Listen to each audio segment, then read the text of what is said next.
High Strategos Melchizedek of the Raw clan. Biography: Path of the Pilgrim General.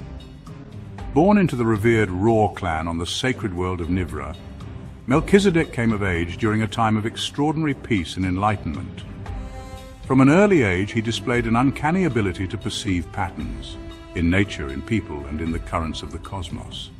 Recognized for his rare insight and unwavering sense of justice, he was inducted into the Collegium of Sacred Defense, an institution devoted to the training of guardians, diplomats, and visionaries tasked with preserving harmony across the Confederation.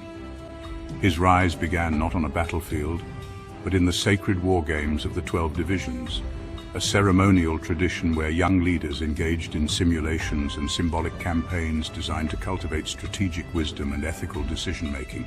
These were no mere contests of tactics. They were spiritual crucibles, judged not by victory, but by one's ability to preserve life, uphold unity, and embody the Creator's light even in the illusion of chaos. Melchizedek excelled in these sacred trials.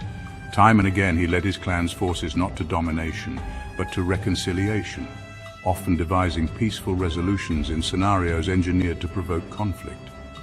He became known for his ability to navigate complexity without compromise, to command without ego, and to unify diverse factions with clarity and compassion. In his third decade, he was chosen to lead the Celestial March of the East Gate, a high-risk pilgrimage through unstable sectors of the Spiral Arm. The expedition included multiple divisions, sacred relics, and oracles, all guided by a prophecy of a coming celestial convergence.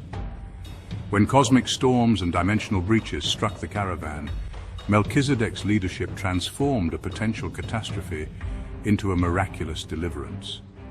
His actions during the march solidified his role not only as a tactician, but as a pilgrim general, one who leads through sacred responsibility rather than conquest.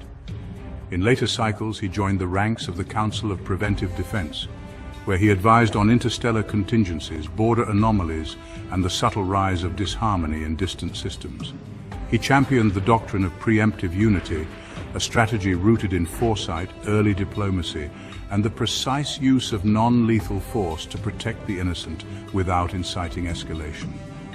His voice carried weight across all divisions, not because of his rank, but because of his record of unwavering integrity and his prophetic discernment of looming threats. When the first signs of the mecha corruption reached the inner worlds, whispers of a techno-sickness, anomalies in the source codes, and dark signals echoing from the deep, many in the High Council hesitated. Peace had endured for millennia, and war was no longer spoken of in anything but myth. But Melchizedek had already seen it coming.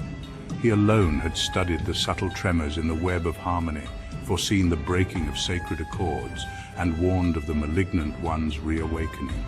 He alone had led through the symbolic wars, the sacred march, and the perilous frontier.